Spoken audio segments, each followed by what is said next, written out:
Basketball, not the only thing that's bringing people downtown this weekend. Yeah, this is a packed schedule for the upcoming weekend with events taking place all over our city. We've got Marina Silva joining us live tonight at 6 to tell us what's ahead and how our city is getting ready. Hi, Marina.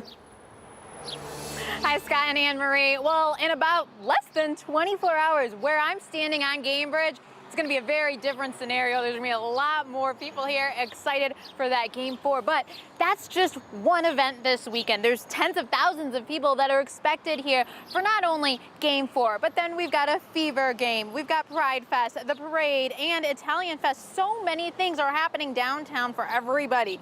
But while everyone's idea is to have fun, law enforcement is also reminding everyone to be safe.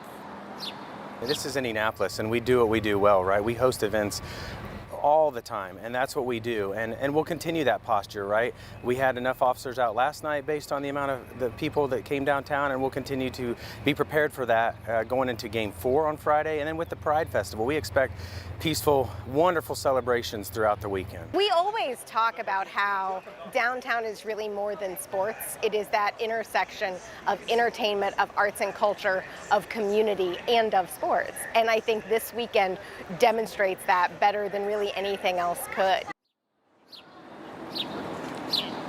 Well, with the Pride Festival and the Pride Parade starting at 10 a.m., there are going to be some road closures, so you are going to want to check WTHR.com to check the maps for that. But also parking. There is going to be limited parking, so if you're coming down here, leave early, plan for that parking, and be expecting to do some walking. So we'll send it back to you guys in the studio as everybody gears up for a busy weekend. Yeah, it's going to be a great weekend for everybody. Marina, thanks so much. Hopefully we get some nice weather for it, too. Well, that is a little bit questionable. Okay. Yeah, nice tonight, warm and muggy, but we're going to be dodging some scattered showers and storms starting this time tomorrow through the weekend. It is not going to be a washout start to finish, but those storms will have an impact. It is a 6:05 first pitch that's happening now, a double header at Victory Field. Just be prepared if you're coming to one of the games this evening. It is warm and muggy out there. You don't need the umbrella and you don't need the jacket, but keep in mind the smoke and haze we've been dealing with is kind of peaking in terms of impacting the air quality. It is now reaching unhealthy for sensitive groups in a few areas, especially across the northern part of the state. We're in the 70s and 80s right now, 79 Richmond and in Greencastle, 82 Columbus, 81 degrees in Indianapolis. Your Friday forecast does include a warm, muggy start. We'll be close to 70 at 8 o'clock tomorrow morning, a midday temperature near 80, and we'll spend the afternoon in the 80s. Scattered showers and storms develop especially late in the day. That will have an impact on those Friday evening plans, including Pacers Game 4 tomorrow night. A few storms around. Angela, thanks. Tonight, a teen is sentenced to nearly 70 years behind bars for killing another teen. 19-year-old Wardell Wright shot and killed 15-year-old Jeremiah Lewis back in June of 2023. All of this unfolding near 21st and Girls School on the west side of Indianapolis.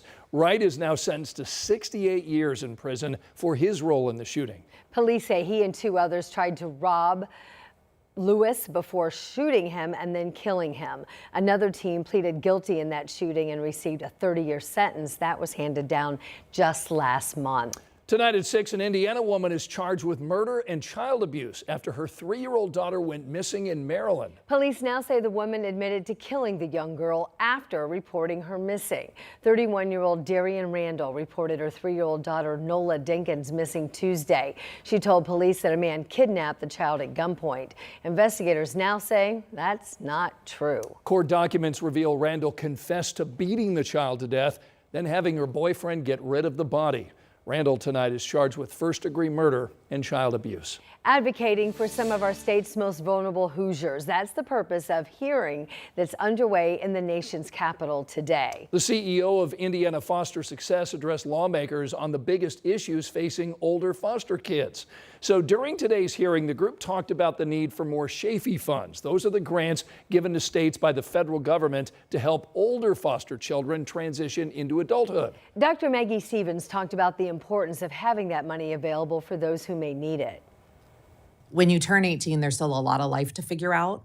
And it's through our extended foster care service, Chafee funded programs across the state that we're able to help young people reach their educational goals, go through workforce training programs, gain the financial literacy that they need to manage their life as they move forward.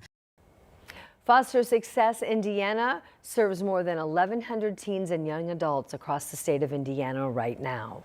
Still to come tonight, work now underway on that new hotel coming to Indy's airport. What you can expect when this project is complete. Angela? Anne-Marie, radar is clear right now, but storm chances return for tomorrow and the weekend. I'll have a look ahead.